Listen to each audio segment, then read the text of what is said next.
Ladies and gentlemen, boys and girls, we are live. I'm Ryan Thomas. Of course, this is the Thomas Take Sports podcast.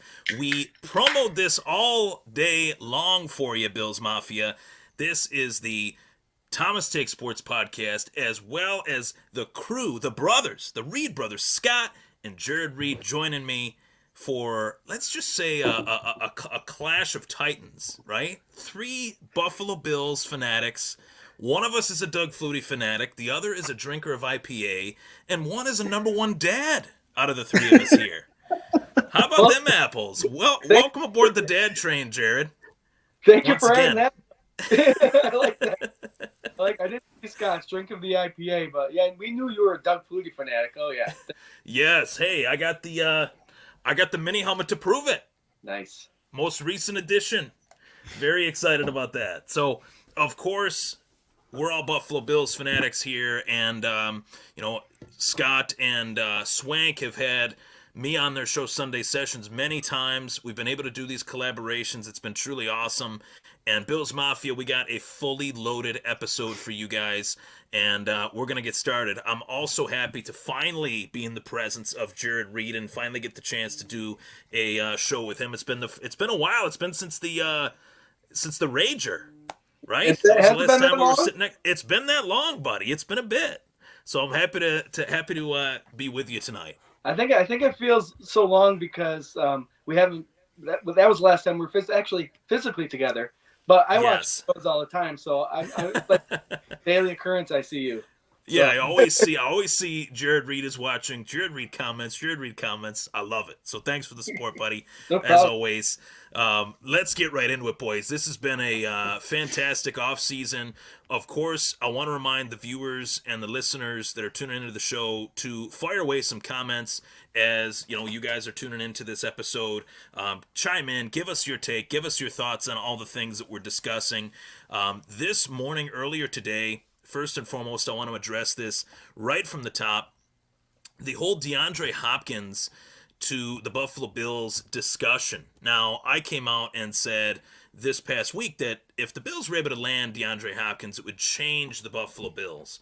I want your guys' thoughts on that, and what's your take on this whole D-Hop sweepstakes situation that seems to kind of be flowing ever so slightly, where we're able to kind of finally figure out that we might not be in on DeAndre Hopkins. We might be. Each day it seems like it changes. What's your take, Scott? We'll start off with you. We will know when the paper is signed. A lot of these free agents that we're seeing sign that pop up, whether it's our favorite sports content creators posting and us jumping all over it and sharing it. Sometimes they have a picture of them signing at the Bills facility already when we're hearing about it. So until that paperwork is signed, I don't think we'll know anything. But there's been a lot of speculation. Him playing songs, him being seen at Duff's. I've seen a lot of pictures of. But I don't know. It's one of those things. We had some people scouting some of the wide receivers in pro day. I don't know if it's just smoke that Bean likes to put up or what, but I would love to have him personally. I think 30-something years old. I think he's got enough in a tank to where we can extend his contract out if we do sign him to keep him so he can retire with Stephon Diggs as a Buffalo Bills wide receiver. I'm a fan of Gabriel Davis. I am, but I think even if Gabriel Davis is a number 3 would be a spectacular thing. So bring him in. He's a red zone presence. I like it. But until I've seen the signature on that dotted line, it's fun to watch. It's fun to create stories about it. It just keeps us busy until it happens, right? Definitely. We are living in speculation season. It is March of the NFL offseason, and we're ramping up to the NFL draft, which is next month, 1 month away. And Jarrod, I got to get your take on this. Kind of piggybacking off what Scott said, what were your initial thoughts just when you started to hear the DeAndre Hopkins discussions, and how are you feeling as far as the potential that this move could or should or shouldn't happen? My initial thoughts were, here we go. Bean's going to go up the number 1 pick again.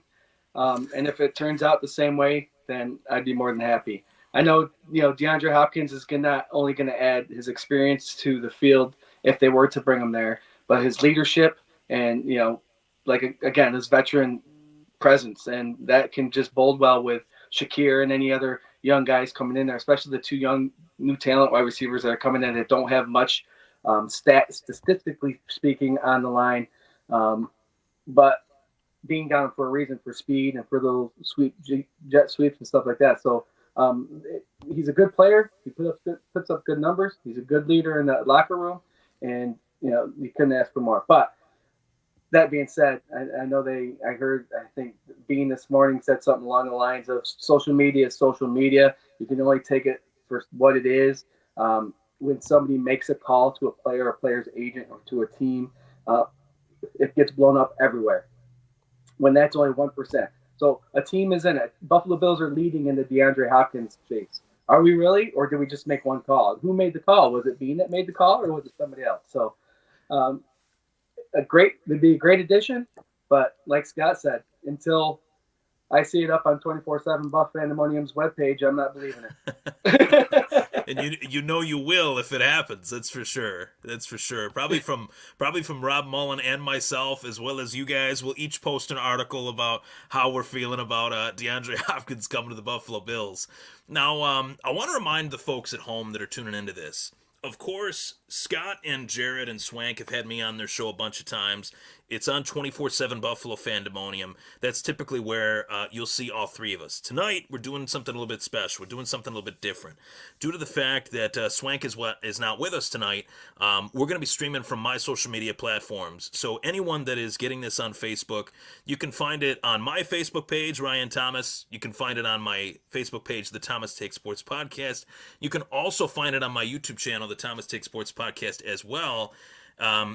Including 24/7 Buffalo Fandemonium's Facebook page. So I'm seeing the people joining the show slowly but surely, but if you want to join it in other ways, welcome aboard. As Scott's waving to you guys, I'm waving to you guys too. And I want to let you all know that that's where you can find the show. Appreciate the support for all three of us. I can speak for Scott, speak for Jarrod, and speak for Swank, who's not here, unfortunately. We miss him. We're thinking about him.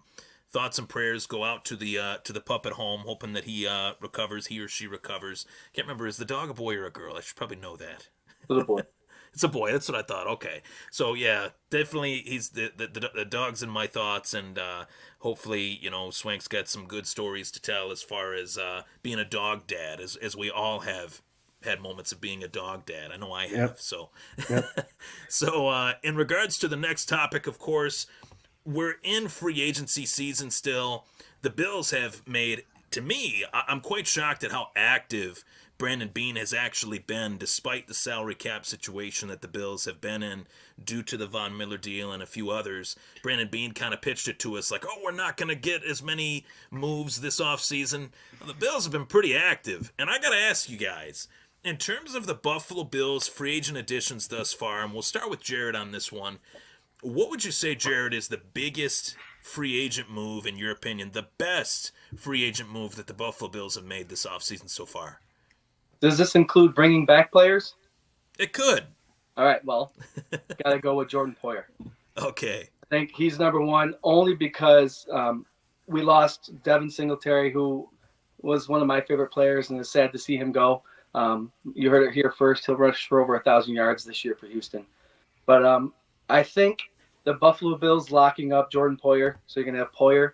We're going to have Hyde back there healthy. We got Elam on the side. We got Tre'Davious White on the side. Having that 4 shell in the back is going to make whatever linebacker that's coming into that position be successful.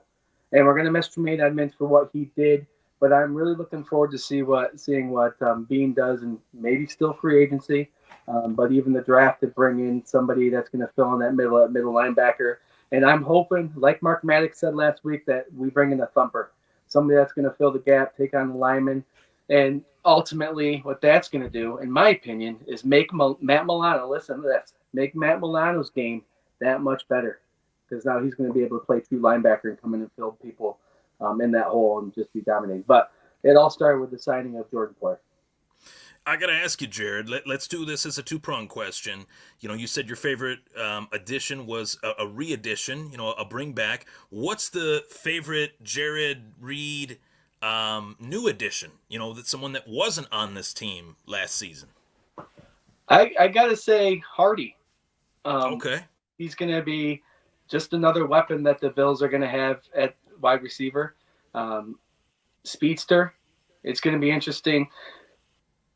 Careers can be made when you switch a team, and I know he played. Was he play for the Dolphins? What's he?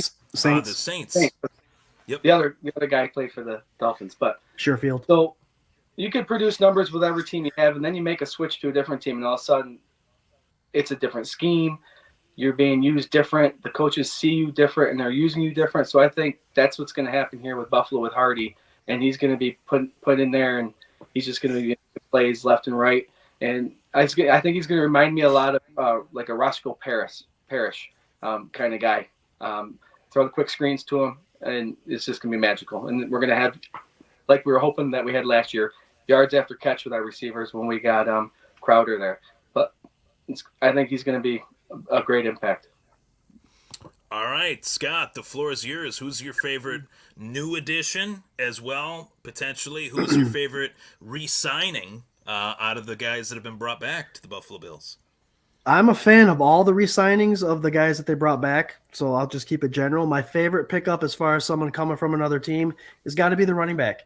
Damian Harris. Not only is he going to cost us $2 million less a year than what Singletary had cost us in the past, but our Achilles heel last year was the red zone offense and short yardage offense. I know no one likes when Josh Allen has to take the helm and do that quarterback keep and put himself at risk. Damian Harris is that guy, not much bigger than Singletary, but for some reason he seems a lot stronger when it comes to those power runs. So his red zone presence, 15 touchdowns, I think, in 2021 alone, and touchdowns. He knows how to find the end zone and that short yard stuff. It just, I think that's an added piece. I don't think Damian Harris was on anybody's radar, but I do think he's an upgrade to the RB2. That being said, James Cook is the upgrade from the RB1. So I think we're upgraded on both spots, and I love that pickup. And he's cheap, and I think it's what the doctor ordered as far as our offense, as far as the close goal line, short, third and short, fourth and short kind of offense. I think that's key, and I think they nailed it. And he's always been a Bills fan, and I love the fact that he said, I'm glad I can finally say it. Let's go Bills. I love Bills Mafia. I loved his press conference, his One Bills live appearance. You know, I gotta say, the moves that I liked the most, I really love the Connor McGovern signing. I felt like that was a great addition. He can play multiple positions on the offensive line, left guard, center, right guard. He did it all for the Dallas Cowboys, and I think the Dallas Cowboys are actually going to really miss him. And as far as a move that allowed the team to keep a player of their own, Jarrod touched on it earlier, Matt Milano. I was really happy that we were able to actually extend him for 2 more years and save money in the process of doing that. That's pretty rare that you can retain a player for 2 more additional seasons and actually save some money. And we all love Matt Milano and Bills Mafia, you know, Bills Nation, whatever you want to call us. We all love Matt Milano. So to see him stick around even longer, I'm really excited to see that. And as well, you know, I want to get you guys' take on this.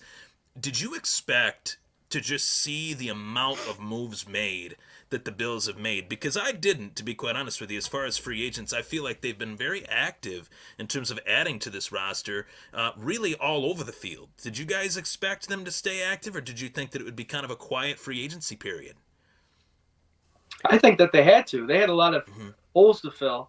I think before all this started, besides the 5, 6, 7, whatever, how many draft picks we're going to get, they need to fill, was it 24 spots?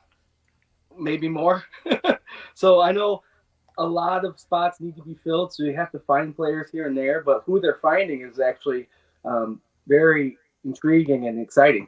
So I think not only am I shocked of how they're doing it, but they're actually getting good players that we like, that have potential. I don't think they brought in anybody that is a full dud yet. You know what I mean? Just that you can just sit there and say, that's just a roster fill, you know, just until they cut people. So it's going to be interesting to watch. Iron sharpens iron, so we're going to see it. We're going to see it. This is true. I'm the same way there, Ryan. I think they've got a lot of people on their roster now. And the thing I can't stand is the amount of people that complain about the people we bring in. We can only suit 53 of them. We've got, I think, close to 80 on our roster now, and that's not including the draft picks we're going to bring in with some cap space. So not everybody's going to be a starter for the Buffalo Bills, but like you alluded to earlier, the two guards we got potentially could be now starters for the Buffalo Bills. And they're making these quiet moves that are improving this offense, and we have a full roster almost. So I think he's doing a great deal. I know I've seen the comparison, the credit card debt and all that stuff, moving your money down later down the road. You can't take into account the injuries that are going to happen next year, the year after, all that stuff. You move money the way you can. Bean understands the TV deals, and we're going to get $10, $15 million a year for the next bunch of years. So he's planning on that, but he is also planning the fact that we can afford these guys later on down the road. But the more of these guys you can sign for longer-term deals, he's obviously going to fill the roster with one-year deal, prove-it deals. It's just the way he works, and he's been doing a great job. We were killed with injuries last year. Killed with injuries. And there's a lot of dead cap. There's not a lot of dead cap compared to what we used to have to take on before. So I think he's done a wonderful job, and he's got starters that weren't starters last year on the Buffalo Bills. So good for you, Bean. Yeah, and I agree. Good for you, Bean, indeed. And a move that I didn't mention yet is the safety addition with Tyler Rapp. I really like him. I feel like he's a great addition to this defense, and you need as much depth as you can possibly get on defense. We learned that last season with all the injuries that we had accrued over the first 6 weeks. And I talked to you guys about this in our group chat, right, a few days ago rather. Remember, they were running the table of the AFC in the first 6 weeks of the season, and they had so many injuries on their defense. Guys like Damar Hamlin, Teron Johnson, Dane Jackson, Kyer Elam, Christian Benford were all asked to step up, and they all did in their own respective ways. Now, if we were to have injuries like that, expect a guy like Taylor Rapp to definitely fill that role and be that guy. I know that a lot of Rams fans rather, we're a little bit disappointed that the Rams weren't able to bring him back, because the Rams are kind of going through this youth movement where they just let one of their young players go to a team that is across the conference, across the country, but at the very least is going to a good team. So keep our eyes out on Taylor Rapp. I'm really excited to see what he brings to the table. A starter of multiple games, 100-plus tackles. I mean, the guy, right. With Hyde's injury, obviously, and Poyer's injury history, he's a guy that I'm not going to say you're not going to miss a step with one of those guys out there. But he's got playtime experience, game time experience. He's a starter on another team that's now going to be backup. And I honestly think he's going to give Taron Johnson a run for his money. I think Taron Johnson's got that position nailed, but they're gonna make each other better for sure. It's always good to have two versions of the same guy, right? Especially if they're able to compete against one another. What do you think, Jarrod, as far as the Taylor Rapp move? I really like that signing. Well, I think he was taken in the second round of the draft. Mm-hmm. So there is potential. There's a reason why he was taken so high. Again, last year we mentioned eventually they're going to have to start bringing players in that are going to have to replace Poyer and Hyde. We love them to death, but they're getting older, and eventually injuries are going to start taking its toll like it did this past year. And we're going to have to start getting players that are learning from them, that can step in when they're called. And Rapp is going to be, I think he's going to be pretty damn good. He's going to be, right there in case someone needs a breather. And again, second round pick, starter on teams, got experience. I think we're in good hands with him. Hyde's got one more year, and Poyer's got 2 years left. So Taylor Rapp is 25, 24 years old. He could step right into that position. We have to start thinking about who's going to take over those guys' spots.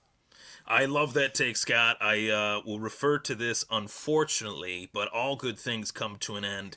This could quite possibly be the last dance for both Micah Hyde and Jordan Poyer. But let's say this.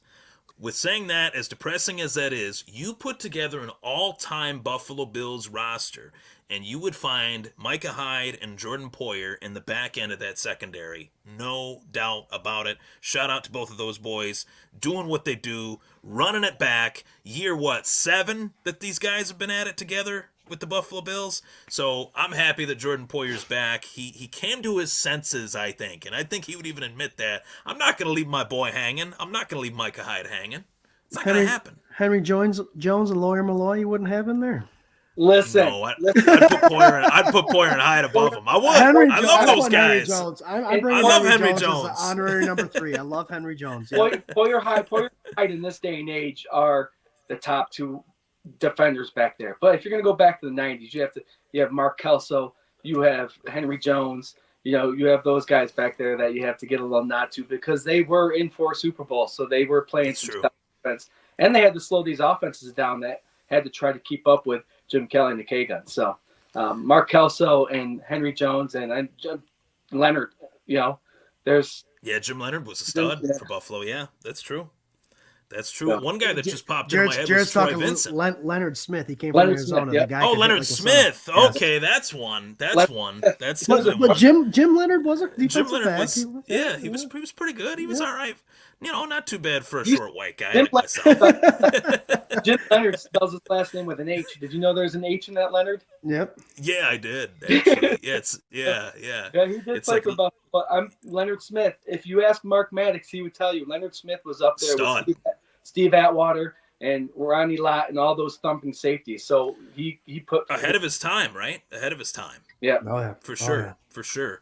Yeah, that's a good discussion though. That's a good one. I mean, where would you rank those guys? Maybe you guys, maybe the fans, the viewers, the listeners can tune in on that and chime in. Where would you guys rank Poyer and Hyde as the best safeties in Bills history? I'd put them number one, especially as a tandem. I really would.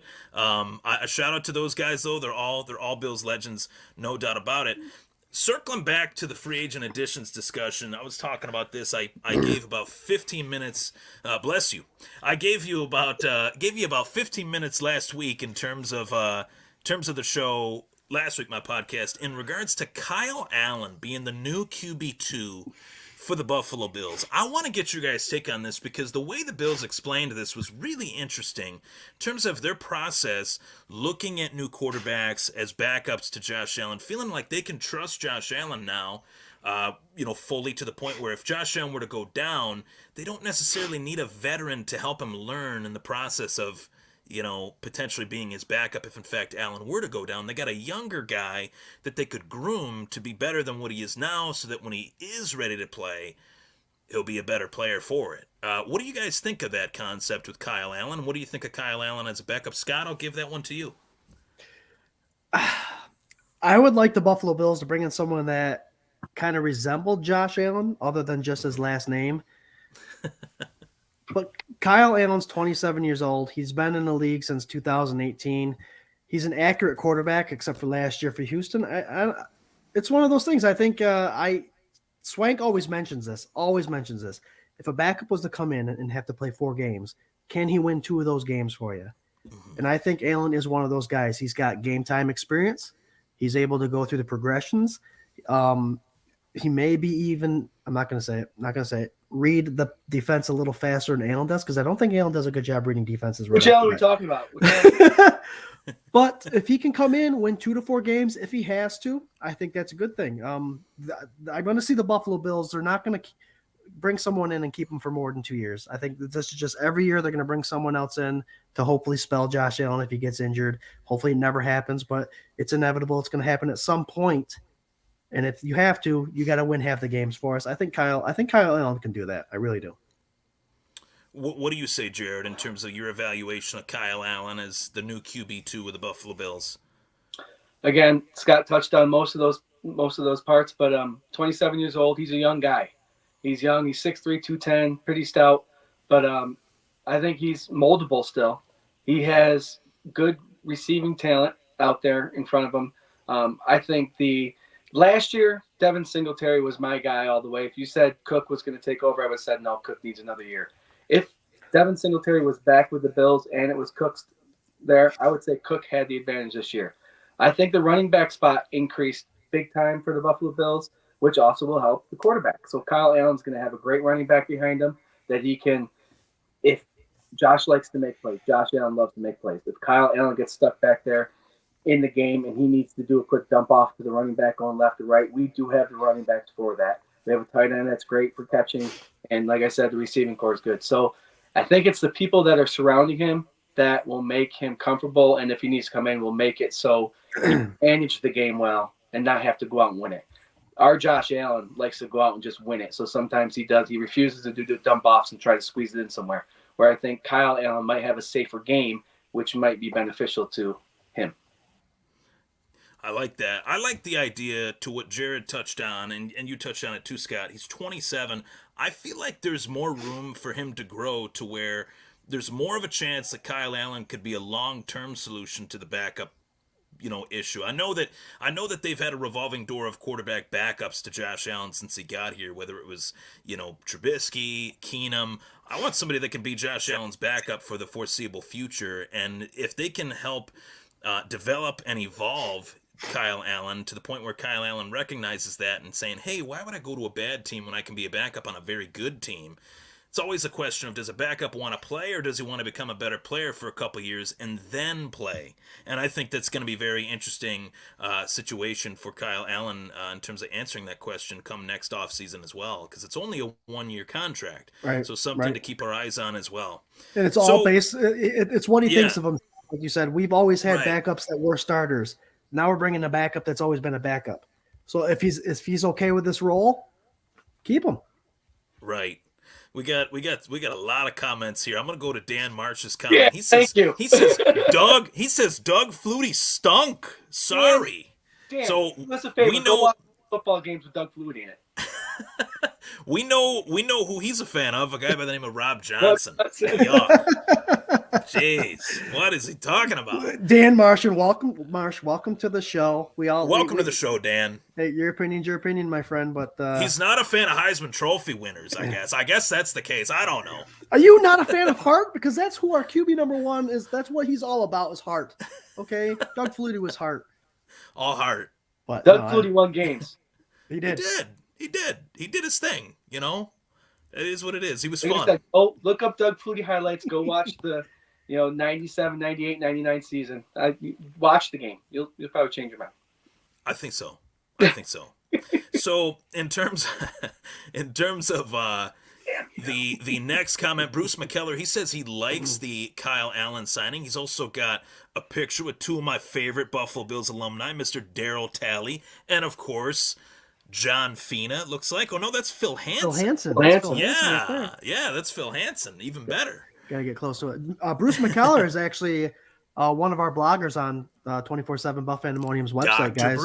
Dr. Bruce. Every Sunday he puts out a little blog about injuries going on in the NFL, specifically our Buffalo Bills. Breaks down things a little bit.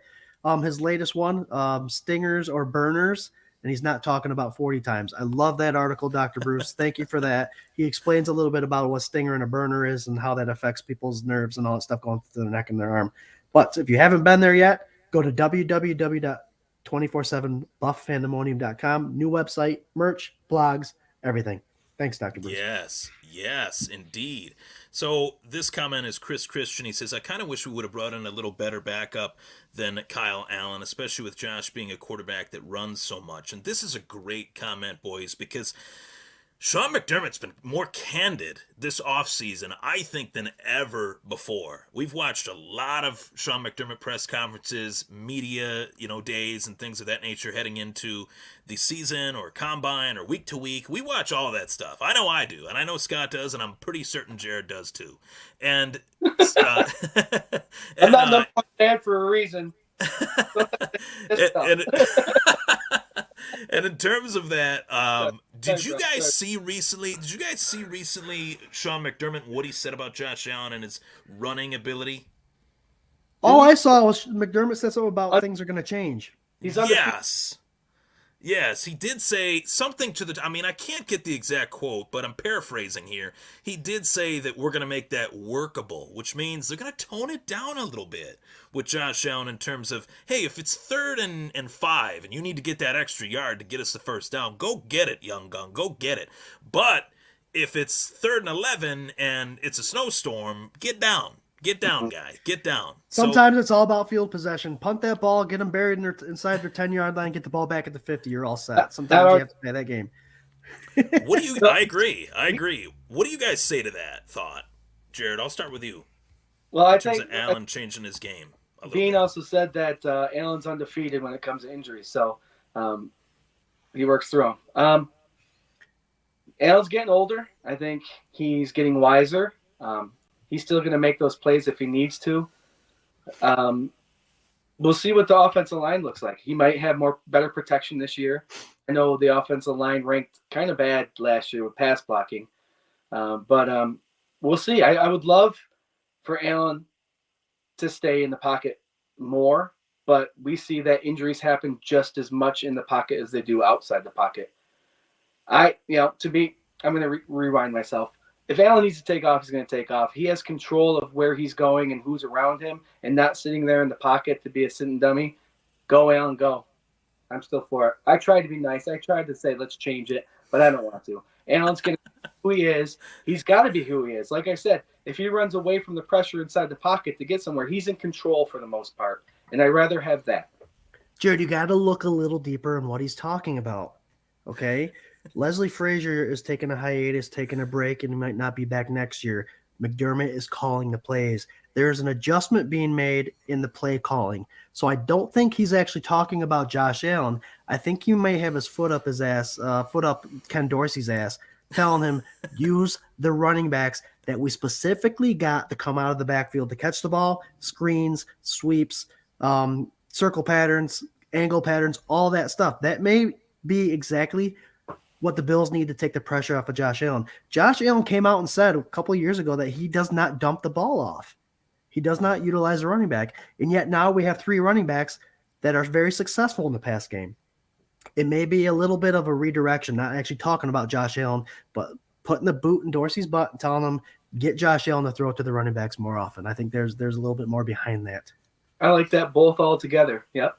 Yeah, they definitely do. I like both of your takes there. And in terms of, what I'd say in terms of Josh Allen, it's really tough to tell someone that is almost referred to by his teammates as a unicorn to not be a unicorn. Like, there's been guys in that locker room that have been like, this guy is, we can't really describe what type of player he is. There is no comparison. Your dad, your uncle, your grandfather could provide no comparison to any previous quarterback in NFL history that reminds them exactly of Josh Allen. There might be shades of somebody in Josh Allen's game, but a exact 6'5", 240-pound farm boy that his legs are like tree trunks. I've seen him in person.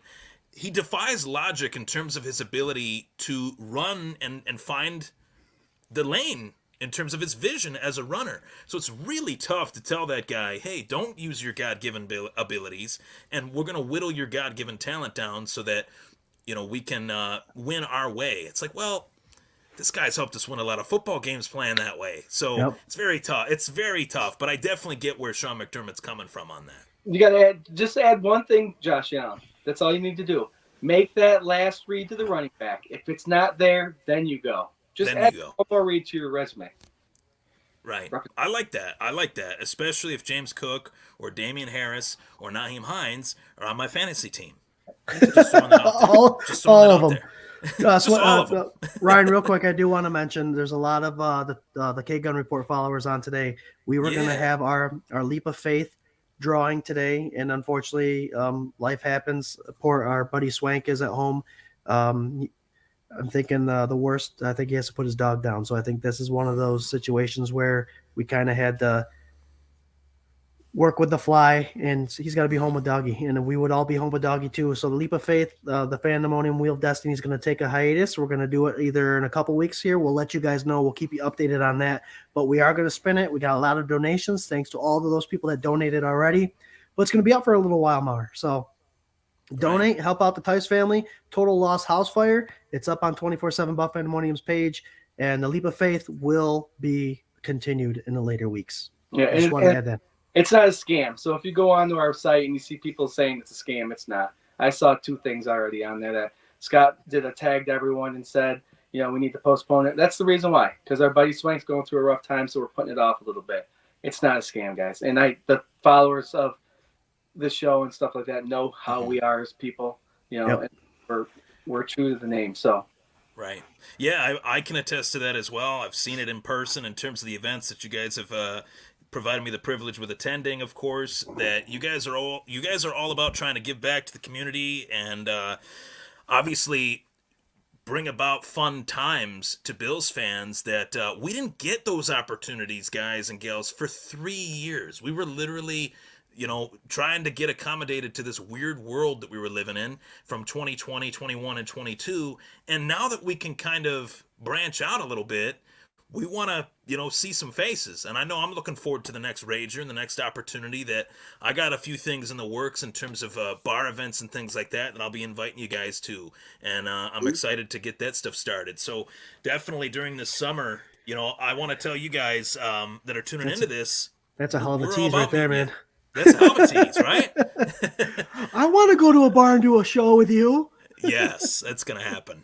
Oh, so boy. yeah, it's gonna happen. I think quite often as well. So throwing that out there, we want to do. They want to do, and I want to do a lot of different things that get the Bills Mafia meeting each other. Smiling, shaking some hands, sharing some hugs. I'm a hugger guy. I give Yeah. Scott hugs. I'll give Jarrod a hug. I'll give Swank a big hug as well. So that's what it's all about, as well, giving back to a cause that obviously this family is in need of assistance with what they've gone through. So I really appreciate what you guys are doing. Thanks, buddy. There. Of course, as always. So let's get to this AFC East. I love to throw shade when I can at the AFC East, whether it's Dolphins fans, the Finsiders that think they're Finsiders when they're not. They felt like they were going to get Lamar Jackson. Then they upped Tua's option for $23 million. And now you got the New York Jets. What's going on with the New York Jets in terms of Aaron Rodgers? It seems like this has been a foregone conclusion for way too long. It's not official, but it is official. Let's talk about this, okay? Let's dive into what are your thoughts. We'll start with Scott. What are your thoughts in terms of Aaron Rodgers possibly going to the New York Jets? I honestly, and I hate to burn for saying this, but after seeing his drop off from last year, we all know Aaron Rodgers has done a lot with very little. And with Watson and Lazard and Aaron Jones on his team last year, I don't think he had little. I think he had a lot of talent, and his numbers still dropped significantly. So I think it's a little, too late for Aaron Rodgers and the Jets. The Jets are trying to make a big stand. They do have talent around offensively. If Breece Hall were to come back, they got Garrett Wilson. I think their offense can be stacked, but I don't think Aaron Rodgers has it anymore, just with the drop-off in the talent that he had with Green Bay. So I don't want to burn for saying that, but I don't think you're improving much at the quarterback position by bringing him in. I think it's a big name. I think you're going to spend a lot of money, and I would. It's still the same coached New York Jets team that couldn't beat the Bills last year. Jarrod, how are you feeling about Aaron Rodgers wearing Joe Namath's number 12? Come on, right? Yeah. That's not retired. Silly. You think that'd be Yeah. like saying through the hourglass, these are the days of our. It's a soap opera. That's all it is. And I can't believe I remember that saying. But that's what it is. Aaron Rodgers, one hell of a quarterback. He's a Hall of Famer. He will be wearing that gold jacket someday. But if you think about it, the only thing that he's getting better by coming to the Jets is possibly a better defense to play with. He had the weapons over there in Green Bay. If I remember this correctly, he didn't do much on the offseason leading up to last year. So it took him a minute to get used to his receivers and his players. He had Aaron Jones, for God's sake, one of the best running backs in the league. So I think if he comes to the Jets and he pulls the same shenanigans where he doesn't get to know people and stuff like that, it's going to be a long season for the Jets. If he does work with them, they might be a little bit better of a team because of that defense. But I'm welcoming it. I want the AFC East to be what it used to be in the 90s, besides the Colts. Rivals. And the Patriots. Bills were good games. Early Patriots. Yeah, the early Patriots. So I want that. The Bills are 17-3 in the last 20 games in the AFC East. 17-3. I want a team to come in at least split 1-1. I want them to beat them, but obviously I want it to be a competition. So to have him in our division is going to be huge. To have him in the AFC is going to be huge. But we'll see what happens. If he works hard, you never know. You never know what's going to happen. And that's why you play the games, and I can't wait till they all start. Me neither, buddy. Me neither. In terms of my thoughts on Aaron Rodgers, I dove into it a little bit last week, but I think he actually chose the wrong AFC East team to play for. We knew he wasn't coming to Buffalo. We know that for whatever reason, the New England Patriots are in love with Mac Jones. I think Aaron Rodgers should have tried to make a play to go to the Miami Dolphins. If he was smart, if his agent wasn't himself, he probably would have gone to the Miami Dolphins. His agent would have got him a big money deal and talked Miami out of Tua. I'm thankful that didn't happen, because if Rodgers did go to Miami, then I'd feel like, okay, they might have something there with Rodgers, Tyreek Hill, and Jalen Waddle. That'd be pretty nice. But going to the Jets, because he wants to leave Green Bay, because he feels like Green Bay didn't really build around him with the guys that they had. But then in the same sentence, he asks the Jets to go get the guys that he played with in Green Bay that he bitched about for 4 or 5 years. That Yep. just doesn't really make much sense to me, to where maybe Aaron Rodgers' ego is so big that he could actually make the Jets a worse football team than what they were last year. And sometimes when you make a big splash like that, it can make your team much, much worse rather than a lot better. So I'd be careful what you wish for, out in East Rutherford, New Jersey, for the New Jersey Jets. If I was a Jets fan, which thankfully I'm not, but if I was, I would say maybe think this over a little bit. I think, to Scott's point, Aaron Rodgers hasn't really been himself these last few years, and he almost looks to me, when they have gone through these playoff exits against San Francisco in Lambeau, and they lost to Tampa Bay in Lambeau against Tom Brady, Aaron Rodgers looks like he's almost checked out. He doesn't have the fire that never seemed to burn out with Tom Brady, and that goes to show you that as much as we hated Tom Brady for 20 years, Aaron Rodgers is no Tom Brady. He's far from it, in my opinion. So it's going to be fun to watch. What do you guys think of that in terms of my assessment of Rodgers? I don't think his line is as good as it was in Green Bay. I saw his interceptions triple from what his last 5 years were, so he's not making the smart decisions, like I said, with the wide receiver Corey Head, who I thought was pretty darn good. And you're right. You watching the game, he didn't seem into it. And the Jets have cold weather games too. They have very cold weather games. So as far as environment goes, Miami would have been a better choice. It's a lot warmer down there. But just seeing the drop off from last year, I agree. I think Miami would have been a bigger threat because he's still got the arm strength. And that's what Tua doesn't have. And we all know Waddle and Hill can go and catch up to the ball. But, yep, I think the Jets are going to spend a lot of money on him, and you're going to have a lot of pissed off Jets fans when he doesn't produce like they're hoping that money would equate to. And I just don't see it happening. Right. Yeah, I agree. Potential. This is a big dollar. If you spend a lot of money and get him and he's a bust, then Jets are in a hole for another 15 years. Yep. I mean, they have nobody. I agree. They have nobody there. So it's going to be an obvious upgrade if they bring him in. But it's not going to be the same Aaron Rodgers that you alluded to, that has MVP seasons and stuff like that. And I hope we're not rewinding this 9 months from now saying Jarrod said he's not going to be MVP and he actually is. But but no, you're spot on, right? Spot on. He's not. He's dwindling, and this is just another thing. Yeah, the cliff that he's about to fall off of is a steep fall, I think, especially if he goes to the Jets. I think things could only potentially get worse for him. And the idea of them going out and getting Allen Lazard, I like Allen Lazard. I'm not taking anything away from Allen Lazard, but bringing in a player like Allen Lazard is only going to take away targets and potential touches from Garrett Wilson, who is their best receiver by a country mile and was the offensive rookie of the year last year as well. If Breece Hall didn't get hurt last year, he quite possibly could have won offensive rookie of the year. And they're not going to run the ball if they have Aaron Rodgers. So I don't really understand the fit. I'm happy to talk about that. I'm happy to get a lot of people chiming in on that. Appreciate the comments.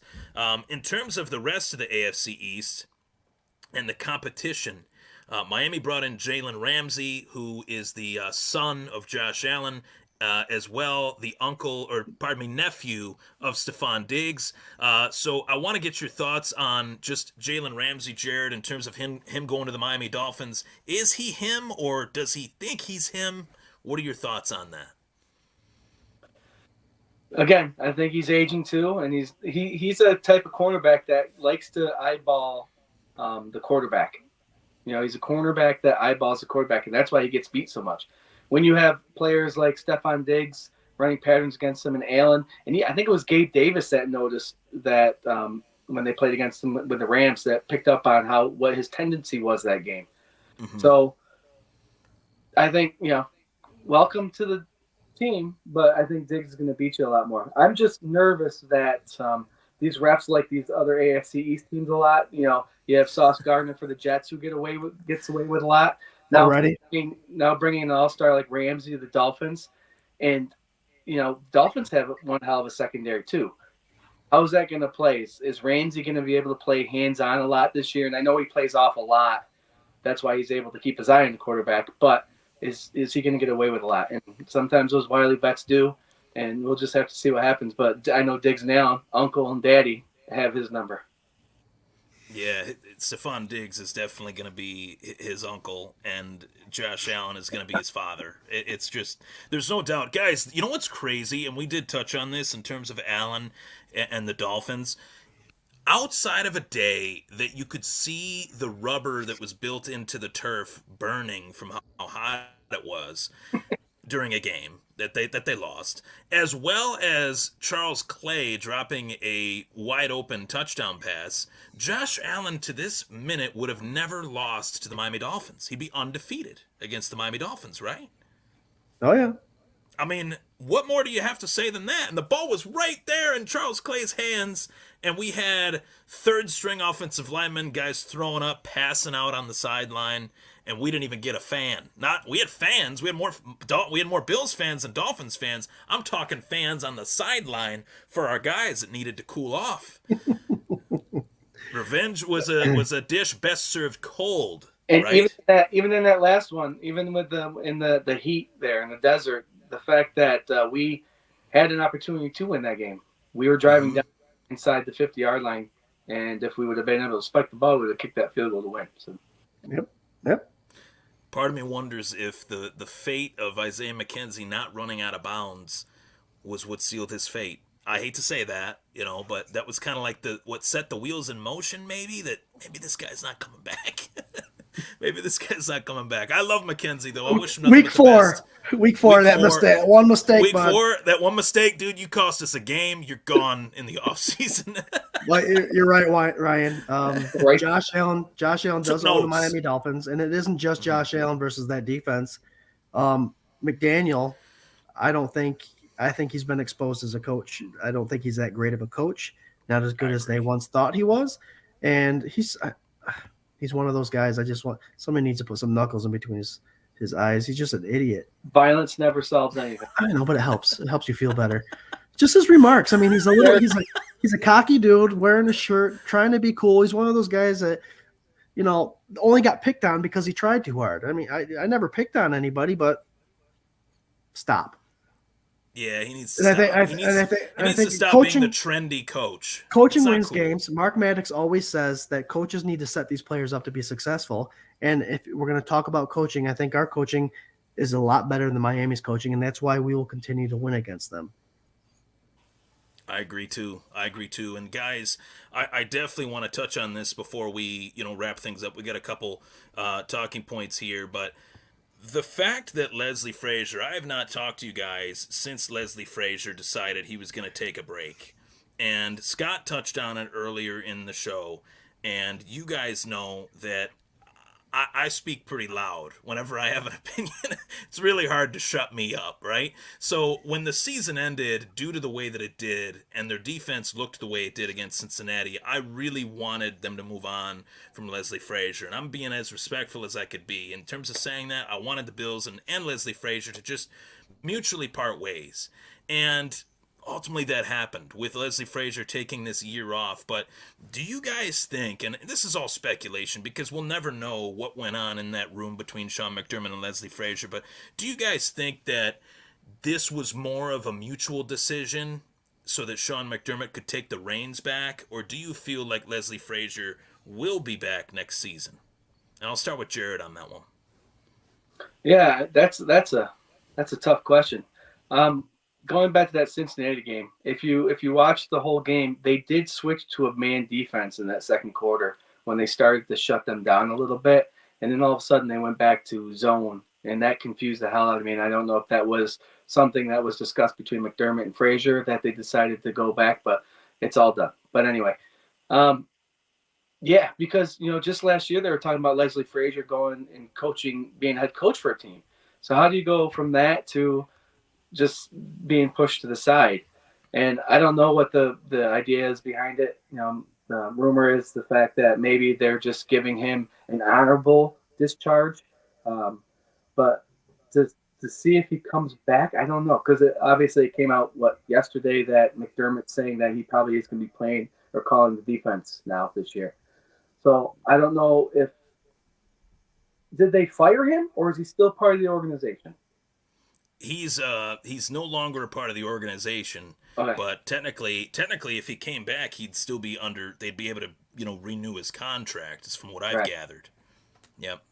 His contract was essentially like frozen, so to speak. Right. Okay. He's on pause right now, and maybe you might. I don't know if coaches can be hired halfway through the season. I know there's interim coaches that can pop in, but maybe they're saying that they're holding on to him, so if something happens, they can pop him in somewhere, or maybe an opportunity will come if another team in the league is frustrated and not winning, that he can just plop over to them. But to hire him back, he's had the top 5 defense in the last 3 seasons. He's produced something. It's in the playoffs when something pops and he struggles. And I don't know how to fix that. I'm not there. I'm not the coach. I don't know what's going on. I know that we have 2 mastermind coaches that just can't figure it out. It might be the defense. It might be the players in the scheme that is the reasoning behind it. But I don't know. I personally like him. And if McDermott's finding that coaching is too much, maybe they bring him back. We'll see. Okay. Scott, what you say on this one? Well, Mark Maddox kind of painted a clear picture for me last week on the K-Gun Report when he mentioned, defensive coordinators and offensive coordinators still come up with a game plan, but it still has to be run through the head coach. The head coach is the one that still makes the final decisions. So with McDermott being the head guy, I can't imagine that any scheme that Frazier would have brought to any of the games was not first discussed with the McDermott and not be approved by McDermott. What I'm seeing is, and this is just me, I'm seeing a mutual and a respectful. McDermott loves his guys. He's committed to his guys to say, hey, man, I know you're planning on retiring maybe. Take a little bit of time off. The Bills are moving coordinators like you wouldn't believe and specialists like you wouldn't believe. Leslie Frazier was a hell of a defensive back. So maybe at some point, maybe he took a hiatus to take a break, hone in on his defensive back skills, and then come back as a defensive back coach next year. I don't see Leslie Frazier being too proud to not take a step down and help out in that regard. Like Jarrod said, he was in talks of being a head coach, and now all of a sudden he's retiring. So I just see that. I kind of see it that way. And I see it as a respectful thing for McDermott and the staff. And I see I wouldn't mind. He's a hell of a defensive back. I'm pretty sure he knows what he's doing there. Bring him back as a defensive back coach next year because we just lost ours this year, right? No, that was a wide receiver coach. I apologize, but Chad Hall. Yeah, that was they lost Chad Hall. That was who they lost. Yeah, and as far as Frazier goes, I liked what you guys touched on. It's a respectful way of parting ways with a coach that could potentially be back. And I don't want to undersell what this guy accomplished as a part of being our defensive coordinators. Jarrod touched on, the guy was a great defensive coordinator for the Buffalo Bills. He did great things in the 6-7 years that he was here. He was largely what helped attract who I believe is the best safety duo in franchise history with Jordan Poyer and Micah Hyde, and he brought out the best in those guys as well. I think he did a lot to help develop Tremaine Edmonds into getting the contract that he ultimately didn't get, unfortunately, by the Bills, or maybe fortunately. Maybe fortunately, the Bills not paying Tremaine Edmonds $18 million a year was in their best interest. In terms of that, this defense is going to undergo some changes. Are you guys feeling confident in terms of McDermott's ability based on what he's accomplished as a D coordinator in Carolina? How are you feeling about this defense and breaking down Leslie Frazier's departure, but now kind of talking about the defense and how it could look different? If it will look different. I would say if McDermott gives the reins to Josh Allen and Dorsey and let them do whatever they need to do and stay on it, then McDermott being the defense coach is perfect. Let it be. But McDermott has to take his 2 cents out of that offense. I honestly don't think McDermott had much to say about that offense, to be honest with you. Dable is a strong-minded guy. Last year, 2 years ago, I think he's the one that made all the calls. I don't think anything really came for through McDermott other than the pregame game plan before the game actually came upon. So McDermott, I don't think, is losing a step in the fact that he's given Ken Dorsey the reins to run that offense with Josh Allen. And I do think with McDermott running the defense, you might see a little more aggressive defense, and you might have to see McDermott, because he no longer has Edmonds, that 6'5" presence with a pass coverage ability, have to determine what kind of defense and scheme he's going to have to play, knowing that it might be a passing down and you don't have the pass coverage linebacker that you used to have in the past. So he may be able to, he may have to get involved just due to the fact that now his captain, his quarterback and defense is no longer there. So that potentially is a reason why he's doing it. There's no scapegoat anymore either. If Frazier's gone, everything's going back on Sean McDermott. So I like it. I like it. I'm feeling pretty confident. I feel like they're going to be a little bit more aggressive, and I think this draft is going to tell a lot about what they're looking to do, and I think maybe Sean McDermott might have more pull in terms of what players they pick due to the fact that he's going to be calling that defense, and he's going to say to Brandon Beane, hey, obviously I'm the head man, but I'm gonna put more of my fingerprints on this defense because I feel like we have to. There was some changes that needed to be made, whether it's personnel changes, whether it's looking at things a little bit differently, trying to get a little bit more athletic with a signing like Taylor Rapp. Maybe Ed Oliver's no longer here. There's a lot of rumblings about that right now in terms of Ed Oliver being possibly dealt in a trade, whether it's for DeAndre Hopkins or not, due to the fact that he wants to get paid. And Yep. I mean, how do you guys feel about a player that we draft first round, second round, and then first round in the case of Oliver, first round in the case of Edmonds, possibly depart to another team and play their more prime years on another roster? Do you feel like the Bills are better off for not retaining those guys and paying them the money that they feel they're worth, or do you feel like those are legitimate losses to this team? I'll start with Jarrod on that one. Yep. It's all part of the plan. I mean, Tremaine Edmonds is getting paid a pretty penny right now for top 10 linebacker in the league. Maybe he's not top 5 for top 10. If he had a mind-blowing career, his first stint with the Bills, then he'd want more. So I think the plan was all along that we got to keep Josh Allen if he's successful, and we're probably going to have to get rid of Tremaine Edmonds, especially if we're winning. Along with Ed Oliver, is one of those players. Someone's got to go with these big name. One of these big name players has to go, maybe two. And Ed Oliver talk. I mean, we love him. We love Ed Oliver. But if you look at the stat line and how much he's getting paid, he's not worth it, especially with the rotation at the defensive line. If he can prove that he can play 75% of the snaps, 80% of the snaps, and be productive and get more than 3 sacks in the season, then maybe keep him. But if he's out there saying pay me, then go find someplace else. I don't think Beane and McDermott want that attitude on the team anyway. You play 60% of the game. I like that. Little fire from Jarrod. I'm feeling the fire. I like it. Scott, how are you feeling? You feeling fiery too? I feel a little fiery. When you have more than one draft pick in the first rounds, you're not going to be able to keep both of them when their 5th-year contract is up, especially if they're both performing, especially at those positions. They're both very demanding positions. If you get a quarterback in the first round and a left tackle or defensive end or cornerback in that same first round, you're losing one of them. Because by the time their 5th-year contract is up, they're demanding $20+ million a year, and your salary cap just can't do it. Ed Oliver, I love the draft pick I did, but he's undersized, I think, a lot of times, and I saw a lot of video because I've been watching him a lot lately to see what he offers. He offers a lot if the D1, the Tech 1 defensive tackle, is offering a lot. What Ed Oliver does not do is make people better. There are people that make him better. And the more film you watch, the more you understand that, and that's what I would love to keep him, but Daquan Jones has still got to be productive. Tim Settle's got to be productive in order for him to be good. And it's just frustrating to see on Twitter, all that stuff saying, I want more money, all this stuff. It's hard because people do want to get paid, but you're not performing at a level that you deserve to get paid at. So that's where, as far as Ed Oliver goes, it's tough. It really is tough. The Bills might keep him because no one wants to pay him. We'll see. Right.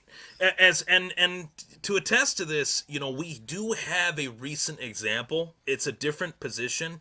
It's a very different situation, but it's a be careful what you wish for situation with Jordan Poyer. He entered into free agency thinking that, okay, I'm an all-pro safety. I'm going to go out and I'm going to get some money potentially from another team, or maybe I stay in Buffalo.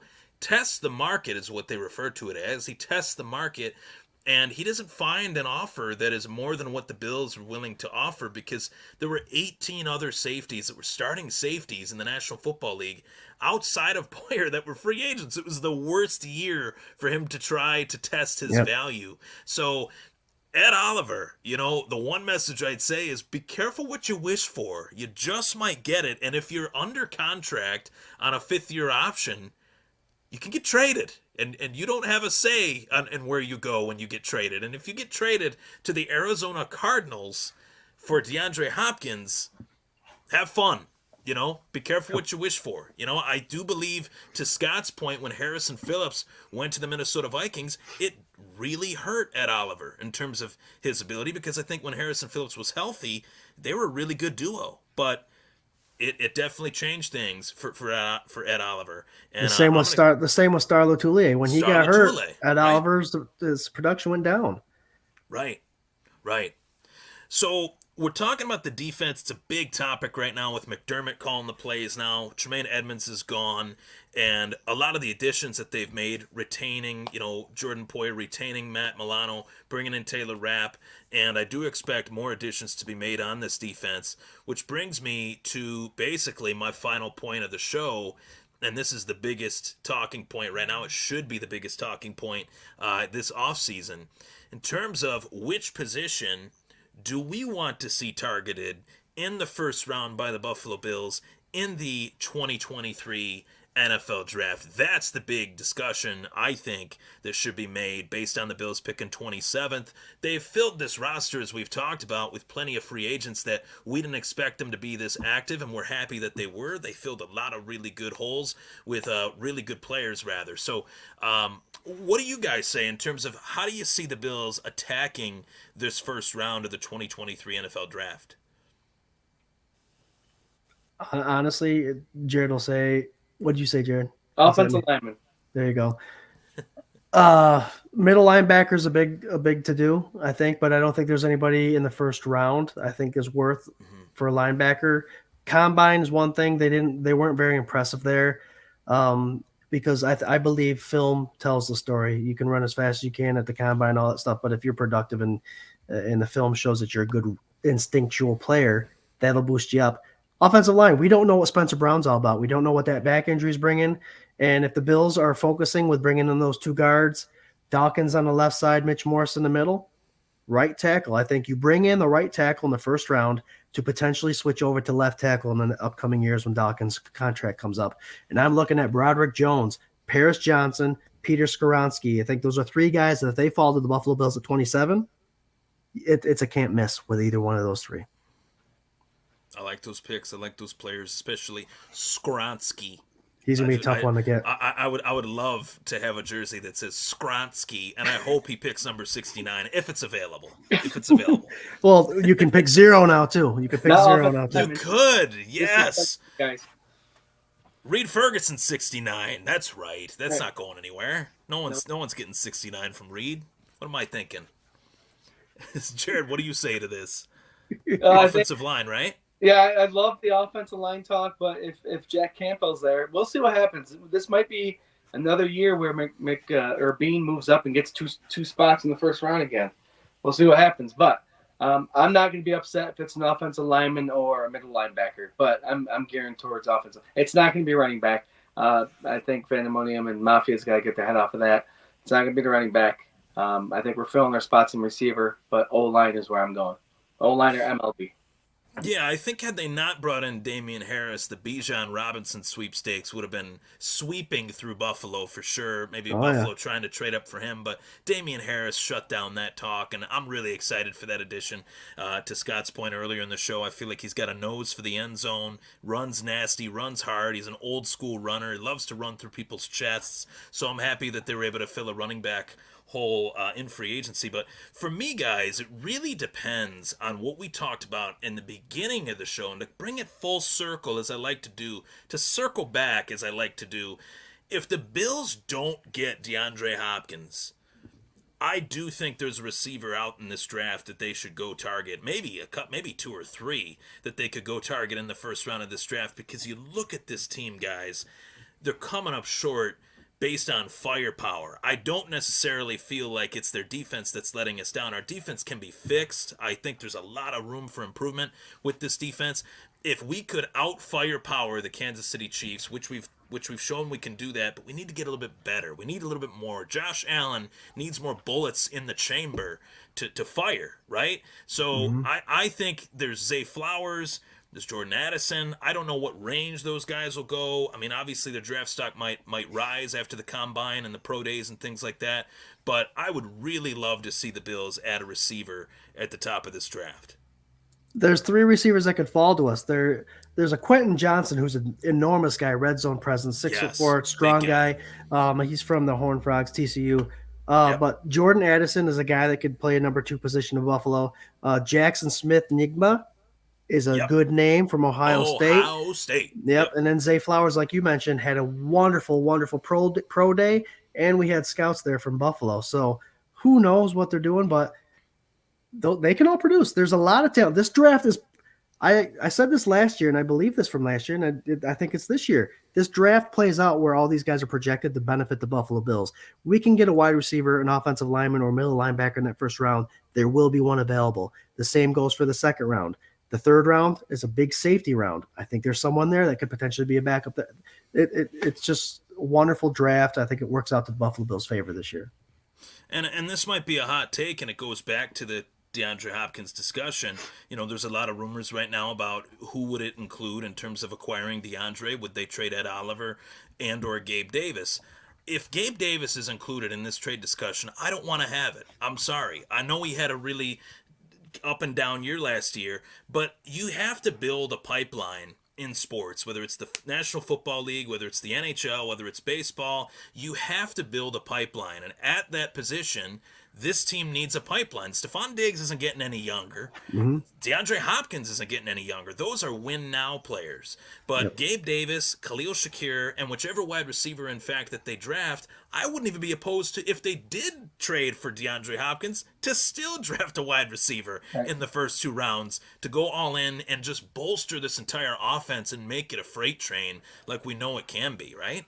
Well, as far as those skill positions, Bean likes to go and grab someone that has experience and trade that first-round draft pick for a guy that's already proven, like Stephon Diggs a couple years ago with that first round. So who knows what they're going to do.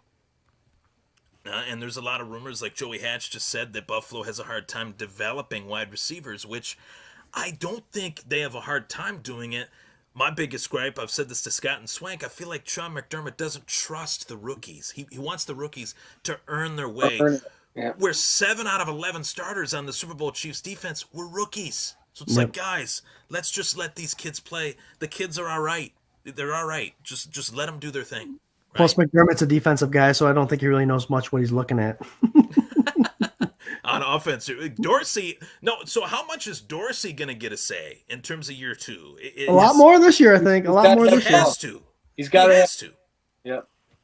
Right? I mean, what do you guys say to that? Do you think that this offense will be a little bit more balanced this year, God willing, or how are you guys feeling on that? Dorsey's a quarterback, you know, so he was a successful quarterback in NCAA. He knows to go in and look at film. Hopefully he went back and watched all the games and broke it down and be like, I could have done better here, I could have done better here, I could have done better here. I think, like most great athletes, year number 2 is going to be better than year number 1. Not only that, but last year the Buffalo Bills needed a defensive back. So if they weren't going to ask Ken Dorsey, who do you think we should get at wide receiver? Right. in the first round. Right. If we were to go after an offensive guy, I think Ken Dorsey would have more of an impact and a voice to who's going to protect Josh Allen better, offensive tackle, or who's going to catch the ball. Who do you think best represents Josh Allen in this scheme as a wide receiver? So it all depends. I think it was defensive back all along last year. We did our mock drafts and we went with Booth and Elam. and Duffy and McDuffie and all those guys. We were hell bent on defensive back. This year it's offense, and it's something that McDermott hasn't done in years, is draft an offensive player in the first round. So the last receiver they drafted in the first 2 rounds was Zay Jones, and it was before they had Josh Allen. So in the whole Josh Allen era, they haven't done it. Some would say they drafted Diggs with trading that first round, but they didn't actually go and draft him. They traded for him. Right, they traded for him. Traded for him. It was a good trade. And that was the year Brandon Beam was saying, we're watching Stephon Diggs highlights in the war room, which was a really good line. That was a great line. So guys, any final notes, final tidbits for the Bills Mafia that are tuning in to this episode of the Super Show, as I'm going to call it, the Thomas Take Sports podcast, and the 24/7 Buffalo Fandemonium joining forces, like, let's just say, you want to say New Kids on the Block, Backstreet Boys level, or do you want to say, the Avengers? Let's do Avengers, because they actually really came together. You know what I mean? That's true. Yeah, so I'll be Iron Man. Ryan, we're coming back next week. We're going to do this again next Tuesday, right? Yes, we are. I was just about to say that. So way to take the words right out of my mouth. So next Tuesday, us 3 will be in full swing. We'll be back again. Hopefully you guys enjoyed the show tonight. I know I did. We covered a lot of topics. You got your Buffalo Bills fix, if you will, with this Super Show, as I'm going to call it. The Super Show of Buffalo sports, Buffalo Bills. Hey, how about, Devin Levi and the Sabres? He might be starting on Friday, guys. The Devin Levi era. This kid's pretty damn good. I'll take your word for it. What's that? Is that take my word for it? That is hockey. Yep. You guys know Greg Thompson, right? Of Cover One. Yep. He started tweeting about hockey, and he hashtags everything he says. Greg doesn't know hockey, but he's trying to learn it. Yeah. It is really funny. I got to give him a shout out for that, because he self-admittedly has no idea what he's talking about, but he knows a lot about football. That's for sure. Hey, Jarrod, real quick, remind Ryan who's joining us next week. Thomas Take Sports Podcast and 24/7 Buff Fandemonium's Kago Report will have ex-running back from the Buffalo Bills, Nate Turner, will be joining us. So there'll be four squares that we're going to have to fill in. Yes. And we're going to talk about the running backs. We're going to talk about the running backs with Mr. Nate Turner. There you go. Hey, you know what? Running backs deserve all the love. I think all that stuff about running backs not mattering, running backs always matter in the National Football League. They always will. And maybe things will change. Maybe I think running backs will start to get shorter term contracts where they start to make more money year to year rather than the long-term deals that they used to get. But guys, I'm really pumped up for next week. I'm really pumped up for this season already. We're inching closer and closer to the NFL draft. Mm-hmm. I really appreciate you guys joining me tonight, and vice versa. Myself joining you guys, it's always a pleasure. And let the people know where they can find you. In the club. No, 24/7 Buff Fandemonium's on Twitter, Instagram, and YouTube, and Facebook. So you hit us up, guys. Again, we were running that Leap of Faith donation raffle for the Tice family that did get delayed due to unfortunate circumstance, but we will be running that Fandemonium Wheel of Destiny within the next couple weeks. Keep the donations coming in. It's extended out. We're actually getting a Steve Christie jersey from Mark Maddox. So that's going to be also part of the donation. Old school Steve Christie, right? But that's where you can find us.